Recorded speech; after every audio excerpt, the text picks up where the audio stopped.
अगले क्रम में हमारे साथ जुड़े हैं एग्जीबिशन इंडस्ट्री के, समझिए प्लास्टिक एग्जीबिशन इंडस्ट्री का एक बड़ा नाम है कैलाश भाई मुरारका।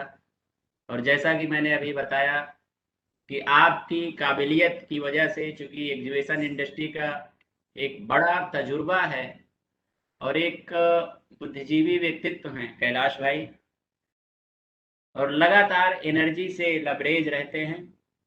कैलाश भाई मुरारका जी प्लास्ट डिवीजन 17 के चेयरमैन रहे, 2020 के चेयरमैन रहे, और अभी प्लास्ट डिवीजन इंडिया जो 23 में आयोजित होने वाला है 23 में, उसके भी चेयरमैन यही हैं कैलाश भाई। तो उन कोरोना काल में प्लास्टिक प्रदर्शनी, जो प्लास्टिक एग्जीबिशन है, उनका क्या फ्यूचर है और आगे हमें किन स्थितियों में जाना है, किस तरीके का सिनेरियो आगे होगा। तो कैलाश भाई मुबारक जी। ये कहना चाहता हूँ, फिर से अपना जो टाइटल है कोरोना काल में प्लास्टिक एग्जीबिशन, तो ये कोरोना बड़ा दुर्भाग्य है। हम सबको, हमारे हाथ में जो कुछ है उसको हमको ये प्रयास करना चाहिए कि किस तरह से हम सब, पूरे विश्व के लोग, हमारे हिंदुस्तान के लोग और कम से कम हमारी प्लास्टिक फ्रेटर्निटी के लोग कोरोना से बचे रहें और कोरोना को हम जितनी से जल्दी हो सके दूर कर सके।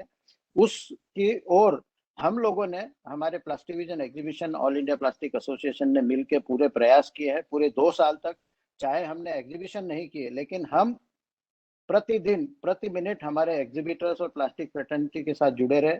हम लोगों ने प्रयास किए कि जिन लोगों को आवश्यकता हो उनके हॉस्पिटल में उपचार के लिए उनको बेड मिले, उनको इंजेक्शंस मिले।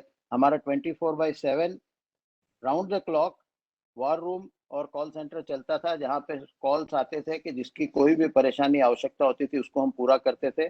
उसी तरह से पूरे हिंदुस्तान में हमारे जितने भी प्लास्टिक विजन के एग्जीबिटर्स हैं उन सब के लिए हमने मुफ्त में वैक्सीनेशन की व्यवस्था की। मुफ्त ही नहीं, प्रायोरिटी वैक्सीनेशन भी, कि कहीं लोगों को ज्यादा लाइन में न लगना पड़े। उसके साथ ही अब हम ये कह रहे हैं कि जितनी जल्दी हो हमारे सारे एग्जीबिटर्स और पोटेंशियल विजिटर्स कोरोना से मुक्त हो जाए तो हम सबको बढ़ के आगे उसी ओर में भगवान से प्रार्थना करनी चाहिए, प्रयास करना चाहिए।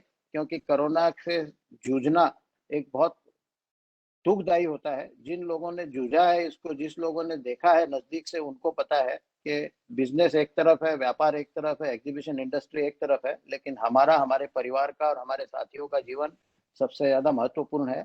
हमें इसके साथ में खिलवाड़ नहीं करना चाहिए। तो सबसे पहले हम सबको मिलके ये प्रयास करने चाहिए कि जितनी जल्दी हो सके हमारी इंडस्ट्री से, हमारे परिवार, समाज से, देश से कोरोना दूर जाए। आई थिंक हम बहुत अच्छी प्रगति कर रहे हैं इसकी ओर। डे बाय डे हमें रोज नए अच्छे परिणाम देखने को मिल रहे हैं। कोरोना की संख्या में भी काफी कमी आई है, लेकिन उसके साथ में कहीं कहीं थोड़ा सा हम लोग आश्वस्त होने जाते हैं कि कोई एक अलार्म आ जाता है कि कुछ नया वेरिएंट आ रहा है, कुछ डेल्टा आ रहा है। तो मुझे लगता है कि ये शायद कितने दिनों तक चलेगा इसकी कोई मतलब गारंटी कोई दे नहीं सकता है। तो हम सबको बचते हुए एग्जीबिशन करने चाहिए, एग्जीबिशनों का प्रयास करना चाहिए, लेकिन खतरा किसी तरह का मोल नहीं लेना चाहिए।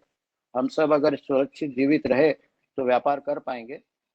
हम लोगों ने काफी प्रयास किए। मैं सारे हमारे एग्जीबिशन ऑर्गेनाइजर्स हैं उनसे भी यही कहूंगा कि कहीं ना कहीं शुरुआत होनी जरूरी है, लेकिन शुरुआत के साथ सतर्कता और सावधानी बहुत जरूरी है। जहां तक प्लास्टिक इंडस्ट्री और एग्जीबिशन का सवाल है, they will go very successfully way forward और भविष्य जो है बहुत अच्छा है। लेकिन सवाल जब आपने आगे कोरोना लिख दिया है तो कोरोना का भविष्य क्या है वो तो ऊपर वाला ही जानता है, हम कोई नहीं जानते। तो आपका ये जो टाइटल है उसका उत्तर यही है कि जब प्रभु हमको कोरोना से निजात दिलाएगा तब हमको एग्जीबिशन का भविष्य क्या है वो पता चलेगा। प्लास्टिक इंडस्ट्री का सबने बताया बहुत अच्छा भविष्य है। Exhibition industry is also must for a life style of a human being. और मैं, हम तो एसोसिएशन है, लेकिन जितने एग्जीबिशन उद्योग से जुड़े हुए वेंडर्स हैं, सपोर्टर्स हैं, एग्जीबिशन ऑर्गेनाइजर्स हैं, उन सबका समाज को आभारी होना चाहिए कि आज वो एक व्यापारी, जो एक, मैं प्लास्टिक इंडस्ट्री का रिप्रेजेंटेटिव होते हुए कहता हूं कि अगर मैं किसी एग्जीबिशन में जाता हूं तो मुझे अगर कोई एक मशीन खरीदनी है तो 25 मैन्युफैक्चरर की मशीन चलते हुए एक छत के नीचे जो दिखाई देती है तो उसका निर्णय लेना मेरे लिए बहुत आसान हो जाता है। मुझे अगर एक मशीन खरीदनी है तो मैं 25 लोगों के पास अलग अलग देशों में, प्रदेशों में, अलग अलग शहरों में जा नहीं सकता हूँ। वो हम करते हैं एग्जीबिशन ऑर्गेनाइजेशन के तहत ये काम। तो एग्जीबिशन ऑर्गेनाइजिंग इंडस्ट्री जो है बहुत अच्छा समाज के सुधार का काम कर रही है। हम सबको मिलकर प्रार्थना करनी चाहिए कि कोरोना से जितनी जल्दी मुक्ति मिले तो प्लास्टिक इंडस्ट्री तो ग्रो कर ही रही है, एग्जीबिशन इंडस्ट्री भी ग्रो करे, और हमारे सारे एग्जीबिशन में हिस्सा लेने वाले एग्जीबिटर्स प्लस जो विजिटर्स आते हैं प्लास्टिक प्रोसेसिंग इंडस्ट्री के जो उम्मीदवार हैं या जो रिप्रेजेंटेटिव्स हैं वो सारे स्वस्थ रहे। इसी तरह की सबसे मनोकामना करते हुए मैं फिर से